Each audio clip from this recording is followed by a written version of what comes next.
Before we get started, I have a special announcement. Before you do anything, go to mycore7.com, watch the video, and click the Find a Group button and put in your information.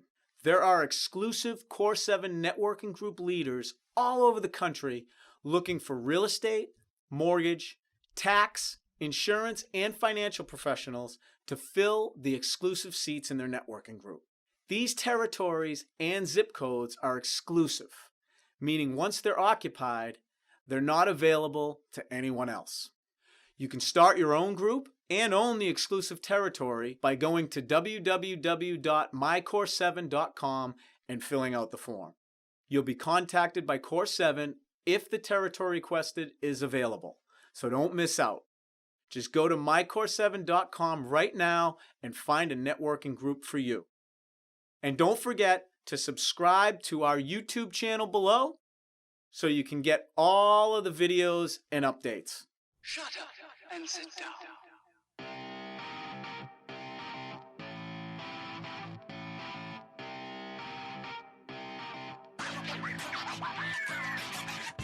Welcome to the Core 7 Business Podcast, where we interview financial, real estate, mortgage, tax, and insurance professionals, as well as the folks that add value to their practices. We also interview successful business people and entrepreneurs. We dissect all of their habits, but most importantly, how they work with their teams. Please enjoy the show. Okay, welcome to Core 7 Networking Groups. We got a great one for you today. We have Chuck Silverston of Sotheby's, and he's going to talk about something really, really unique today, basically how he leverages his business partners.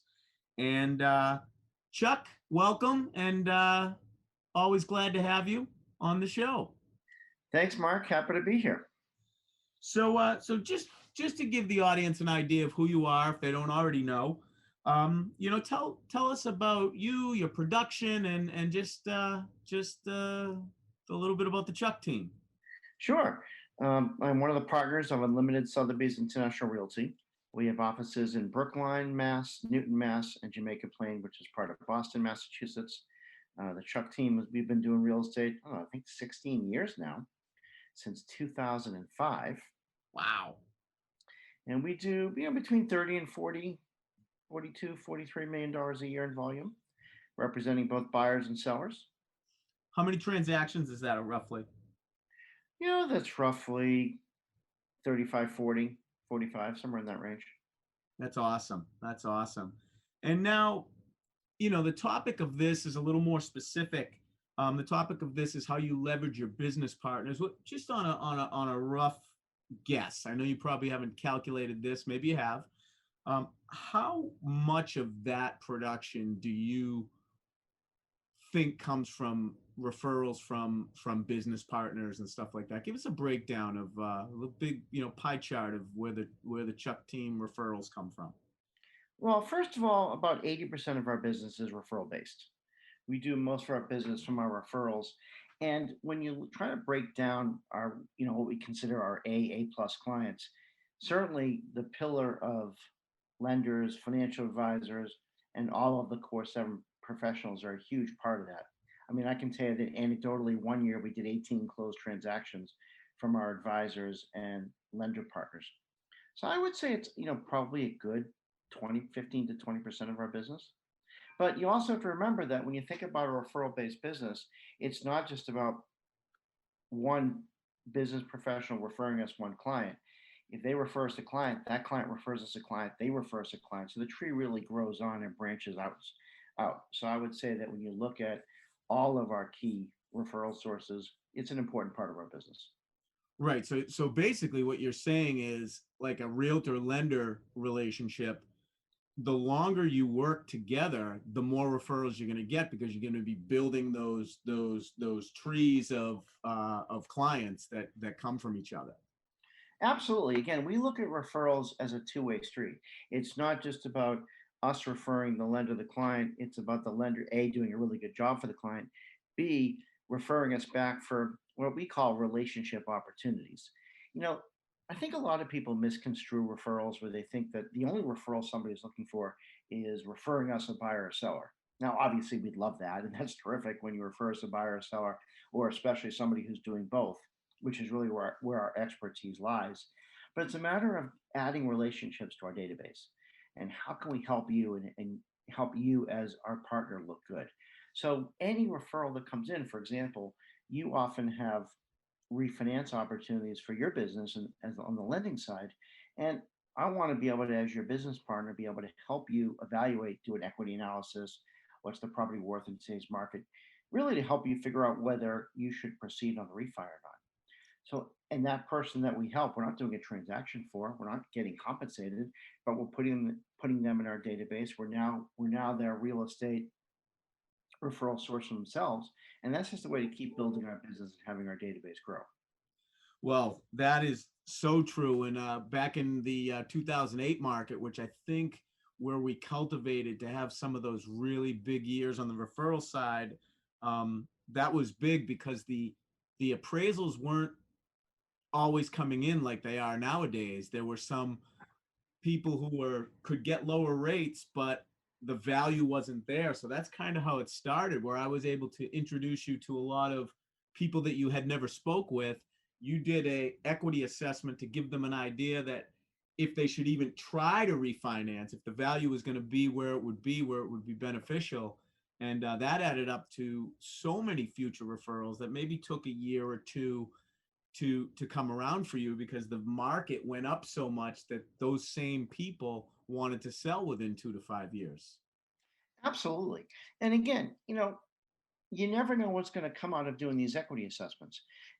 For example, we were referred somebody, they were going through a divorce. They asked us to do an equity assessment to sort of assist in their process. We did it. Obviously, didn't charge them. That was just part of what we do. Kept them in our list of relationships, our database. Loved on them X amount of period of years, and then 7 or 8 years later, they called us to sell the house, and it was a $2+ million property. So good things happen when you help people like that. And again, the expectation isn't there, but we use it as a way to build relationships and do a good job for people and make our business partners look good. And you also, when you do the equity analysis, you never know. They could look at the numbers and say, you know what, maybe we should sell now. Maybe they realize that with all that trapped equity in the house, they could actually move up and be a move up buyer. So it's really good information to provide people. Yep. What's interesting is sometimes we run into issues with the financial. What's that? Hold on one sec. Just before we go there, I wanted to, for the audience, have them clear, make them clear on what an equity assessment is. It's different than a market analysis. It's not.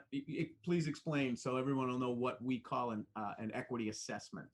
Sure. I mean, it is very similar to a market analysis in that it's an opinion of my value of what the property is. But when we do an equity assessment and analysis, we are geared towards their appraisal for their refinance. And it's by phone. It's not something you have to go over and take measurements or do anything crazy. It's just more of an overview and a conversation.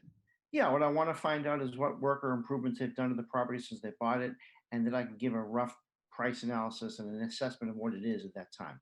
It doesn't require me to have a visit. Sometimes, depending what the needs of the refi are, we'll adjust it and help them discuss with the appraiser what they should be talking about. But no, it doesn't require us to visit the property. And I know right before I rudely interrupted you, you were going to tell us a story, which it's funny. One of the questions I always ask is, do you have any horror stories about working with your partners? Any ones that you want to make sure that don't happen? So it sounded like you might have been going in that direction. So why don't we go with that? Any times where your business partners that you're working with have been because you weren't on the same page, they didn't go the right direction. Well, we got an equity assessment referral from one of the estate planning attorneys we work with, and unbeknownst to me, there was a hard line of $2 million where they didn't want the value to go above $2 million. So they kind of stopped us in the tracks because as I was continuing my work, we found out and uncovered that the property had been under rented for years. So, because as part of when you evaluate a multifamily, you also want to evaluate the income because the income, and you get into cap rate and capitalization rates, and those values help contribute to the value. So that was where we had to sort of slow down in that one. Right. Oh, That we was, were trying to do a good job.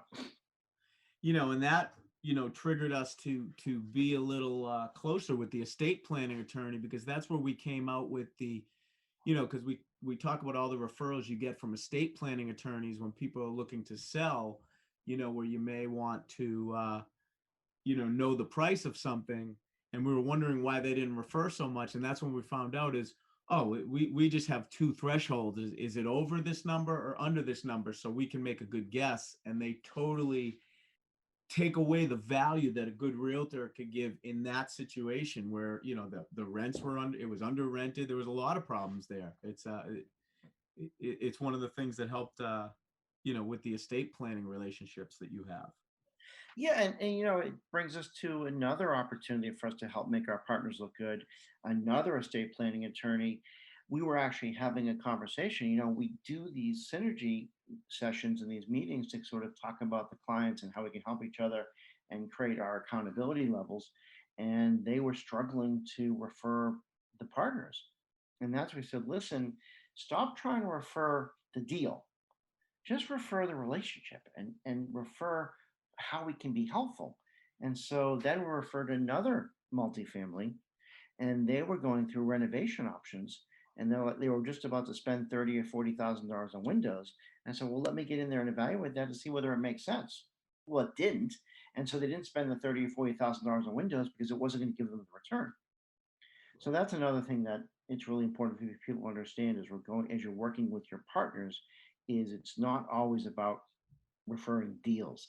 It's about providing value and referring relationships and being of help. That's a great point. So tell us, you bring up, the networking groups, the Core 7 networking groups that we talk about. Tell the audience about that, about those groups, and how they work and how it works for you. What's really great about our networking groups this way is that when someone does a real estate transaction, it ignites all seven of the financial advisors in their universe. And so everybody in the group has an opportunity to touch the client and provide value. Because when you buy a property, well, that ignites the need for a real estate agent. That ignites the need for a real estate attorney. That obviously ignites the need for a loan originator.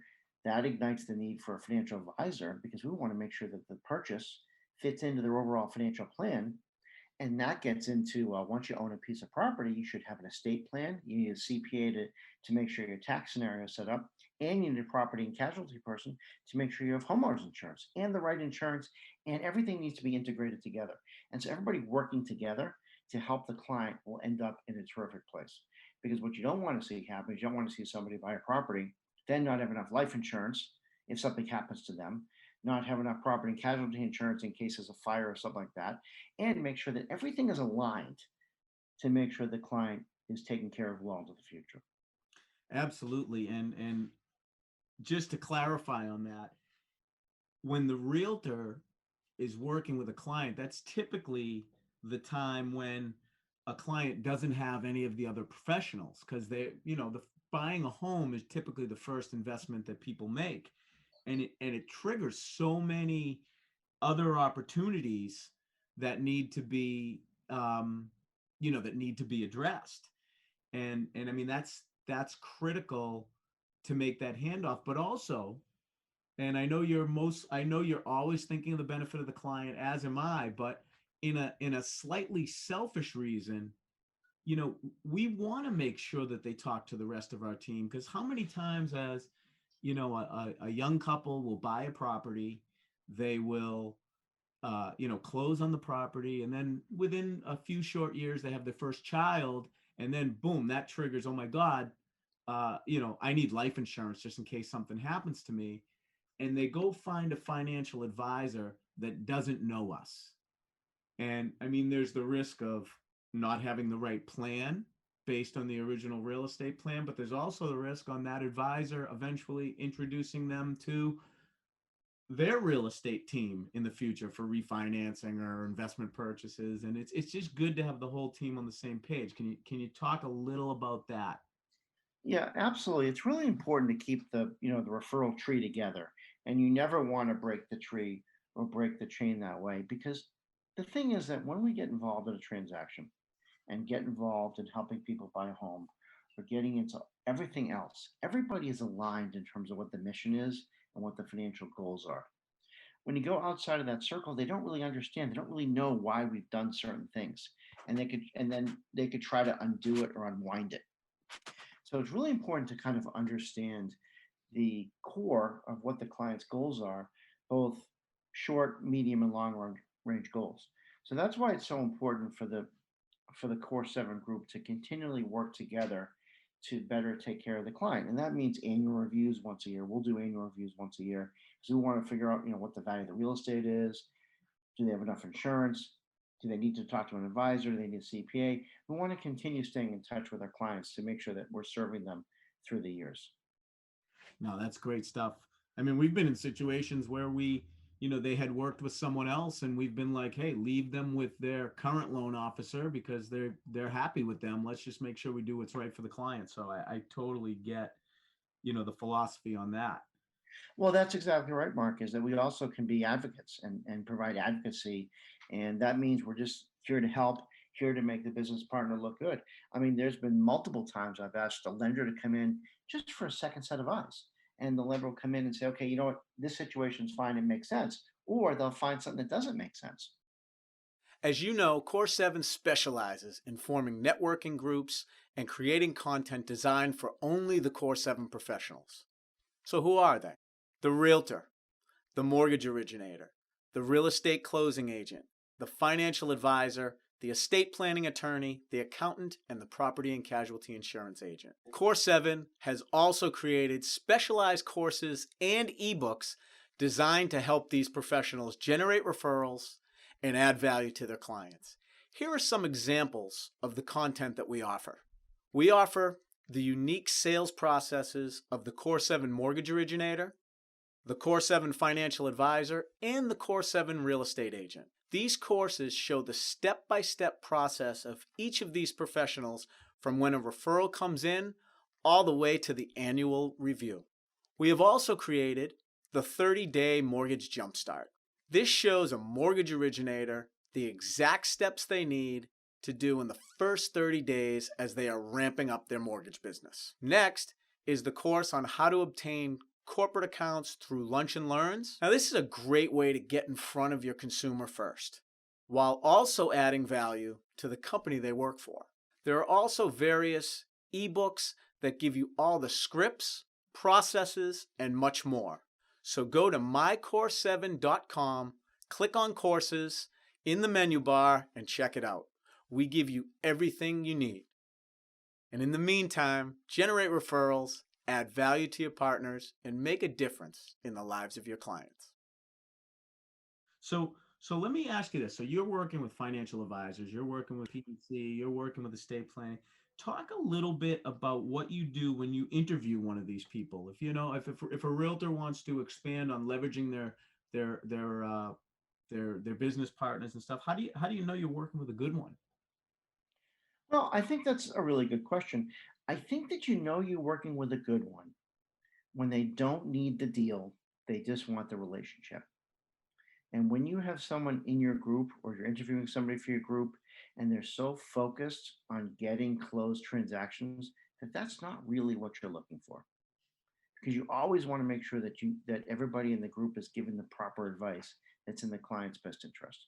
So it doesn't necessarily mean that people who are early in their career aren't good fits. They could very well be a good fit as long as they're willing to work by referral and work for what's in the client's best interest and understand that sometimes it takes patience and it's not about the deal. It's about the referral, the relationship, and making sure that we're making each other look good and protecting the client.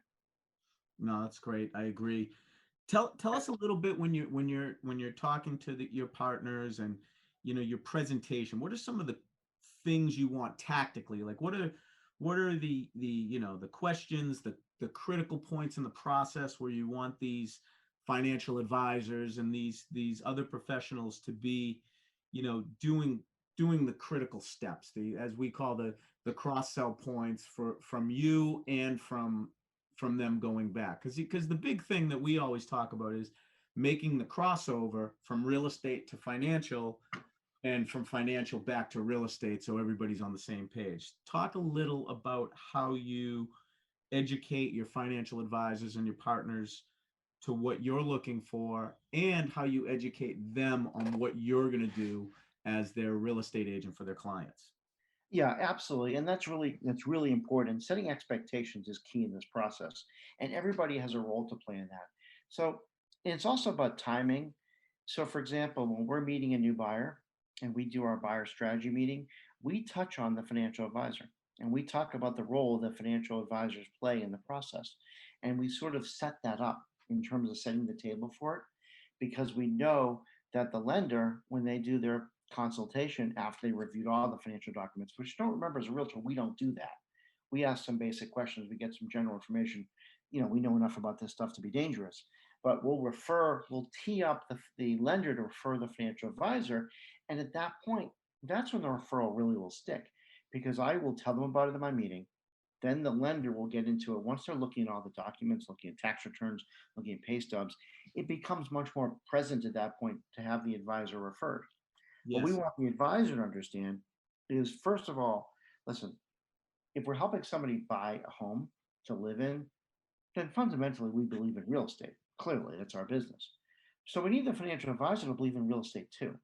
Let me let You me know, let me stop you there. I know where you're going with that, and it's super valuable. I just want to go back on what you spoke about earlier because obviously I'm on that side where a referral from you is so much easier for me to make the introduction to the financial advisor because of that work you do up front in talking about the overall plan. Can you give the audience just an idea of the scripting and how you set that up? Because I don't want to gloss over this too much because it really does make the whole difference. I've given so many referrals to financial advisors because of this easy segue that you've created where they're almost expecting me to bring in the financial advisor, or at least bring up their financial advisor if they already have a relationship. So can you give an idea of the scripting and how you approach it in your first meeting with your client?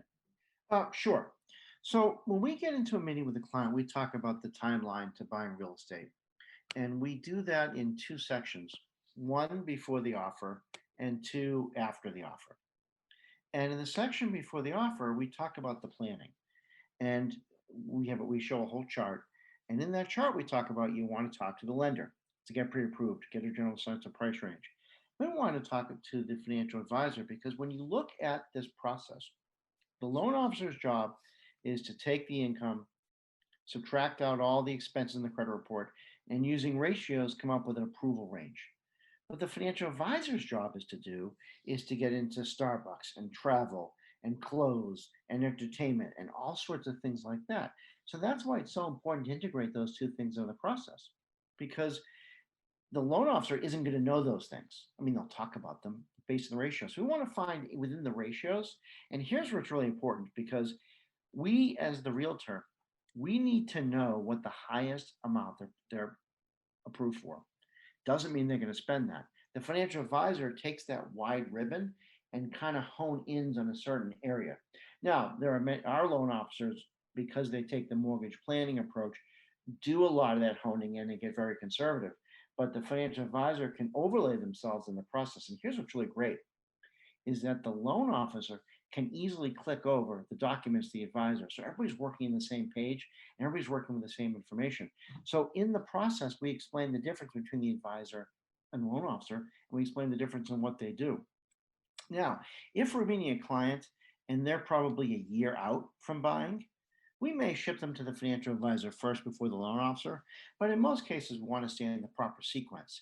So, leaving our buyer's meeting, to answer your question more specifically, we've already talked about the role of the financial advisor in the process.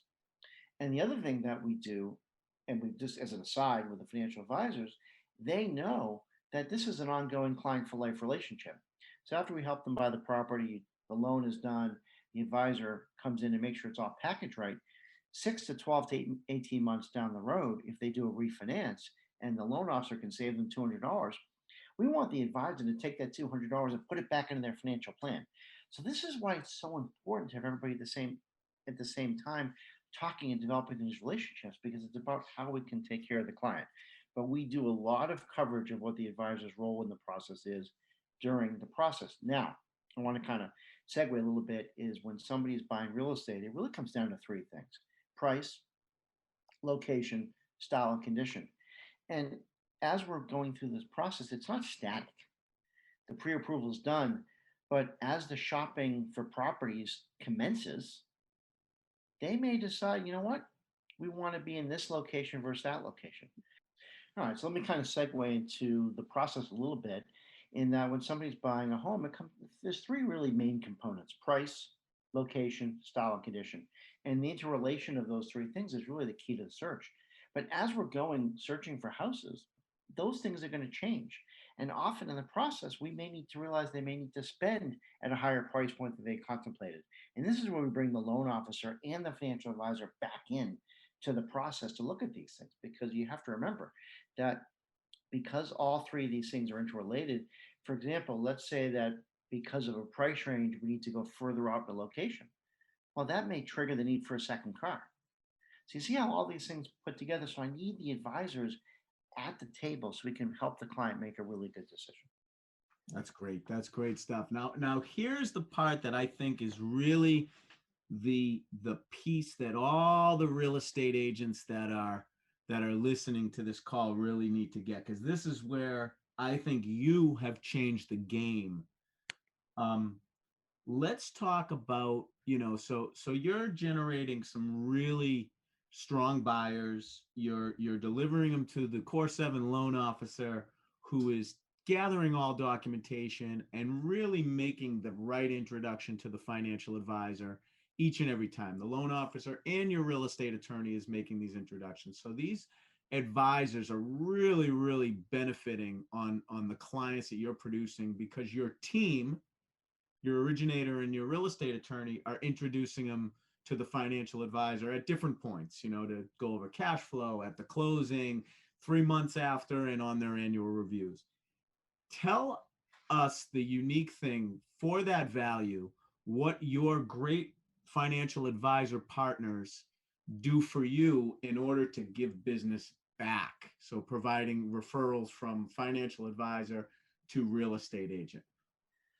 Well, the most important thing they can do for us is when they're doing their annual or quarterly reviews is to ask what we call the referral generator. And that's, how's your relationship with your realtor who specializes in X? So let's say the financial advisor is meeting in December doing their annual review, and the client says they want to buy a vacation property.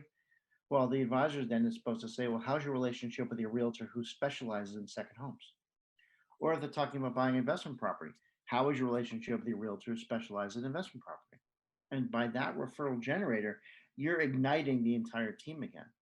So again, this is just part of what the referrals we want is these annual reviews that the financial advisor doesn't just generate questions that will cause them to ask the referral generator question, but have somebody who can do an equity analysis, because having a value of somebody's home, when buyers, when clients are looking and trying to put their plan together using the Zillow range on their house, it's just not accurate.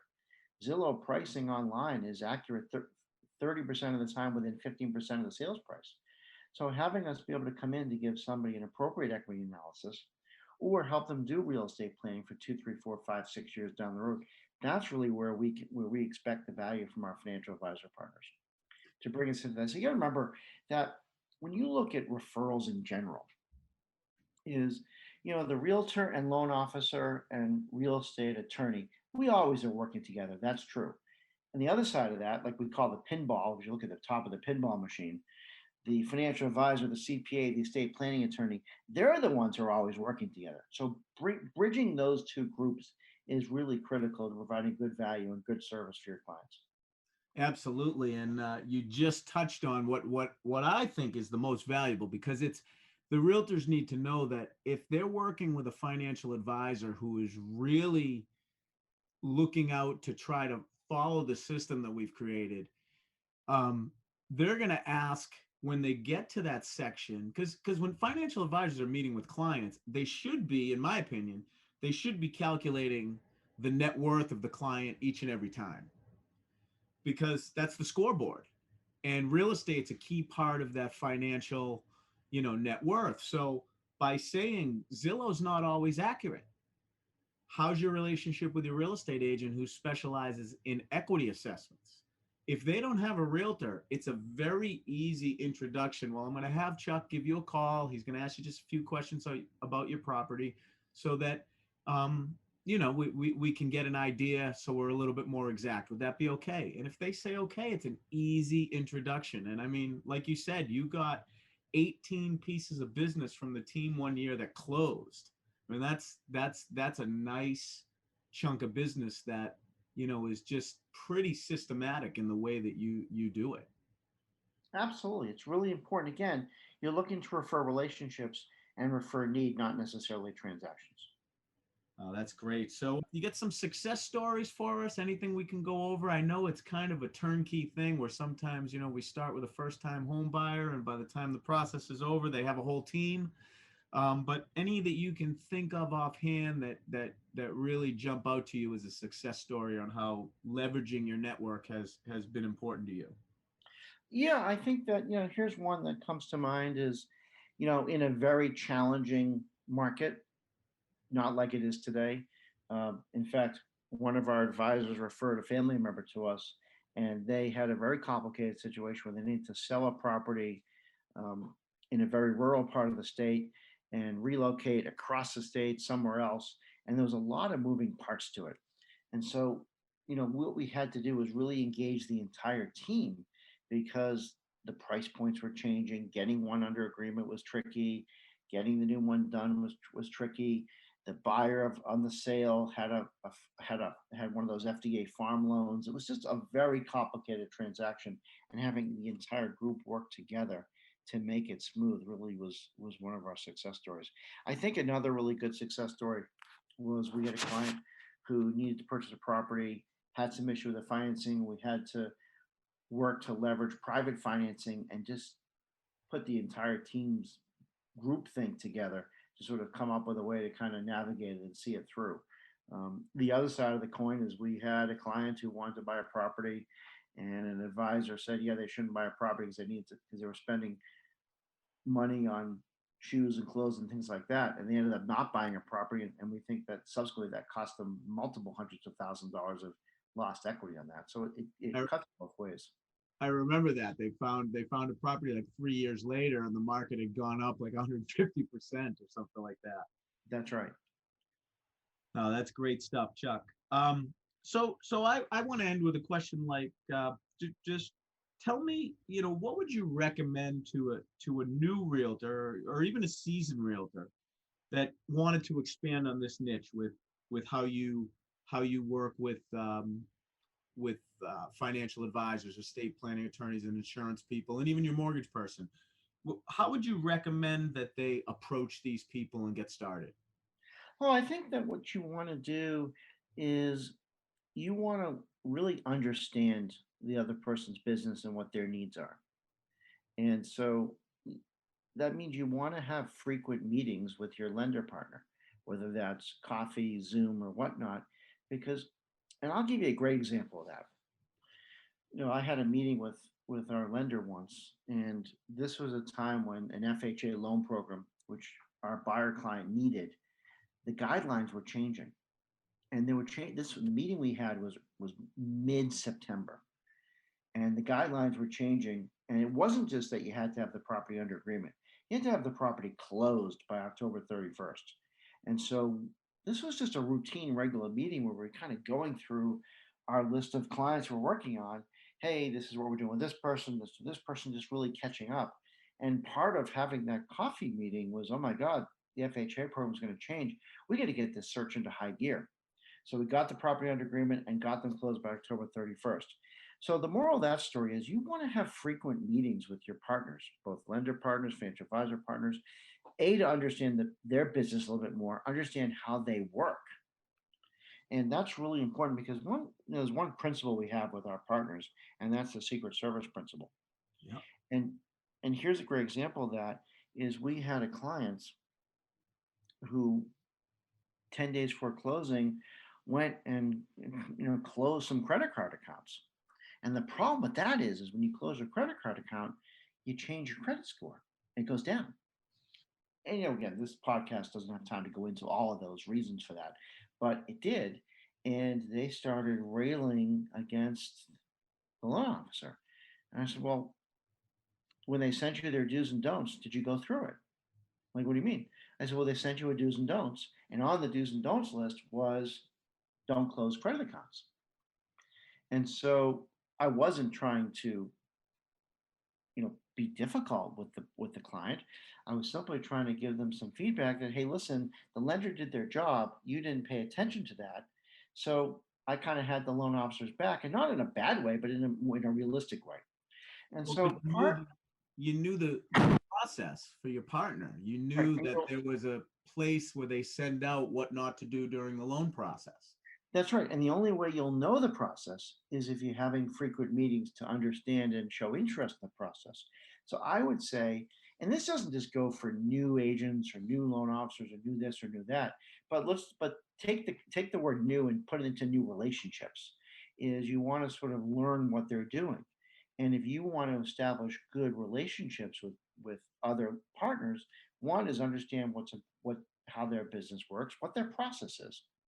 Two, how you can help them and be a service to them. Again, go back to the kind of referral formula, which is give, ask, get. Give referrals, give good service, give advice, give of yourself.